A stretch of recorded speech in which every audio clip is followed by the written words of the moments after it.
My name is Saskia Nunes from Vogt from TU Berlin.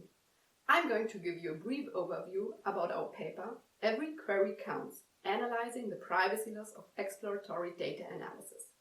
An exploratory data analysis consists of querying the data for a number of statistics to gain insights on the data quality and the relationships between variables, and thus select a machine learning model for further processing.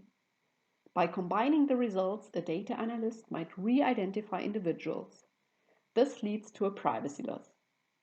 We use differential privacy as a metric for privacy loss in terms of a privacy budget. In a differentially private scenario, noise is added to the results and a privacy budget tracks the privacy loss generated by the queries. As soon as the budget is spent, no further queries are answered. So, keep in mind, every query counts. Now, the following question arises. How many statistical functions can we request with a specific privacy budget? What is the required privacy budget for an explorative data analysis? Further details are provided in a paper and will be presented at the workshop on data privacy management.